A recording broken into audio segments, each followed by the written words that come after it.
Good morning family of God. एक बार फिर से आपका स्वागत है आज इस मॉर्निंग डिवोशन में। आज का वचन पाया जाता है यूहन्ना उसका 20 अध्याय उसकी 25 पद। यहाँ से लिखा हुआ, जब अन्य चेलों ने उससे कहने लगे हमने प्रभु को देखा है, तब उसने कहा जब तक मैं उसके हाथ में कीलों के छेद ना देख लूं और कीलों के छेद में अपनी उंगली ना डाल लूं, उसके पंजर में अपना हाथ ना डालूं, तब तक मैं विश्वास नहीं करूंगा।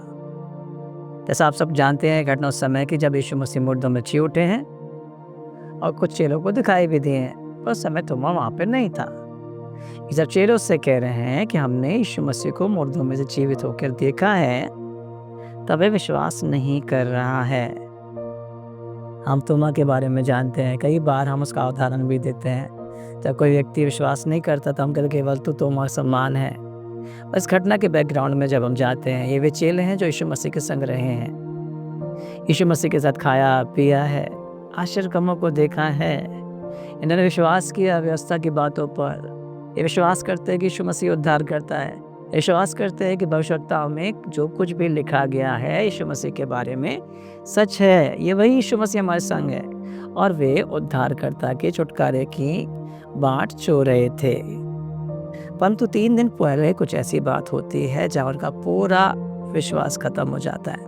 उनकी उम्मीदों पर, उनकी आशा पर पानी फिर जाता है। उन्होंने सोचा था बहुत इजराइल को पुनः स्थापित करेंगे, रोमी साम्राज्य से छुटकारा मिलेगा, हम गुलामी में नहीं रहेंगे, हमारा अपना देश होगा। और उनकी सारी आशाएं उस दिन खत्म हो जाती है जब यीशु मसीह को वे क्रूस पर चढ़ा हुआ देखते हैं। उन्होंने कहा यीशु मसीह के देह को क्रूस पर लटके हुए, उनके हाथ और पैरों में कील ठोके हुए हैं, उनके पसली पे भाला मारा गया है, और यहाँ तक उन्होंने सुना है यीशु मसीह ने अपने प्राण को भी छोड़ दिया जब उन्होंने कहा हे पिता, मैं अपनी आत्मा तेरे हाथों में सौंपता हूँ। आप समझ सकते हैं उनकी मन की स्थिति को।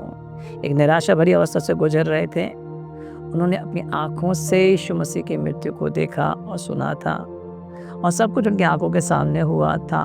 यह हकीकत था। इसे जब कभी कोई तोमा को बोल रहा है क्या मैंने यीशु मसीह को जीवित देखा है, यीशु मसीह मुर्दों में जीवित उठा, तो वह इस पर इसलिए विश्वास नहीं कर पा रहा है क्योंकि उसकी दृष्टि में जो उसने देखा है ज़्यादा वास्तविक है। उसके मन में एक तस्वीर बन गई यीशु मसीह की क्रूस की। इसलिए जब लोग कह रहे हैं कि हमने यीशु मसीह को मरे हुओं में से जीवित होकर देखा है, उसने हमसे बातें की, तो उसने उन गवाहियों पर विश्वास नहीं किया, पर उसने अपनी आंखों पर, अपने मन पर, अपने कानों पर ज़्यादा विश्वास किया। जब आप ऐसी परिस्थिति में, नेगेटिव मानसिकता में होते हो, नकारात्मक परिस्थितियों से होकर गुजरते हो, निराशा में होते हो, आप डर के लिए, चिंता के लिए, भय के लिए, शैतान के लिए अपने जीवन में द्वार को खोलते हो। इसलिए परमेश्वर का वचन बार बार हमें रिपेंट करने के लिए, मन फिराने को कहता है। जब तक आप पुरानी मानसिकता से, पुरानी शिक्षा से, पुरानी बातों से मन नहीं फिराएंगे, आप नई शुरुआत नहीं कर पाएंगे। यदि आपको अपने जीवन में परिवर्तन को देखना है, एक ब्रेक थ्रू को देखना है, तो आपको पुराने लीक से हटना पड़ेगा, पुरानी सोच को बदलना पड़ेगा। इसलिए बाइबल साफ कहती है रोमियो 12:2 में, अपने मन के बदल जाने से तुम भी बदल जाओ। यदि आपको बदलना है, कोई दूसरा चारा नहीं है, नई शुरुआत करना है, आपको निश्चित रूप से अपनी सोच को बदलना पड़ेगा।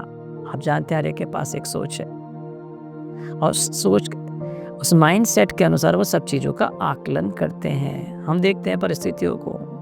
उदाहरण के रूप में यदि कोई बीमार है बहुत समय से, तो उसके पास एक सोच बन जाती है, एक माइंड सेट डेवलप हो जाता है कि अब मैं चंगा नहीं हो सकता। मैं डॉक्टर के पास गया, मैं बहुत बड़े बड़े अस्पतालों में गया, मैंने बहुत पैसा बर्बाद कर दिया है, अभी भी मेरी हालत नहीं ठीक हो रही है।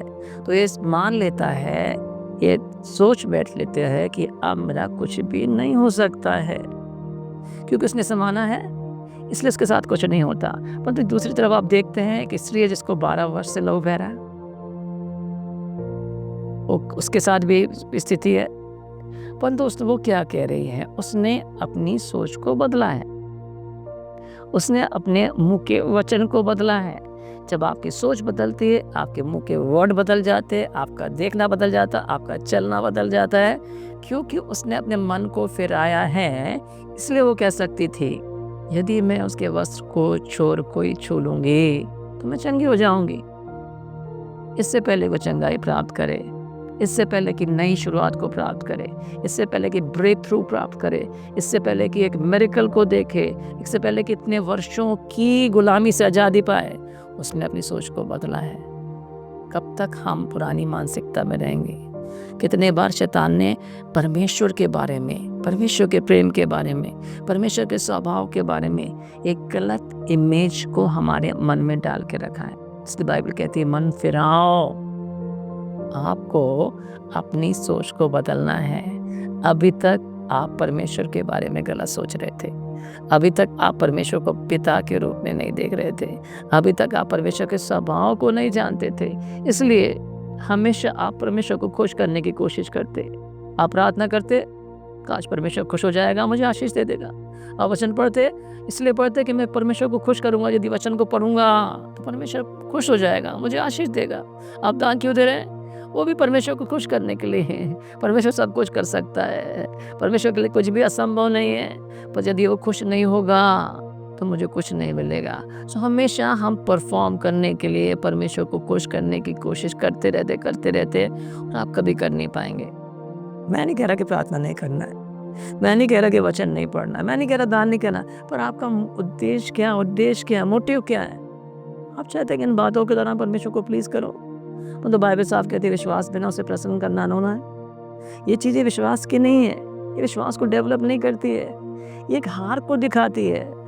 आपको वचन पढ़ना है उसके साथ संगति करने की, उसकी आवाज़ को सुनने के लिए। आपको प्रार्थना क्यों करना है? क्योंकि आप उससे बात करना चाहते हैं। आपको दान क्यों देना है? क्योंकि आप चाहते जितना आप नाप से नापेंगे उतना आपको मिलेगा।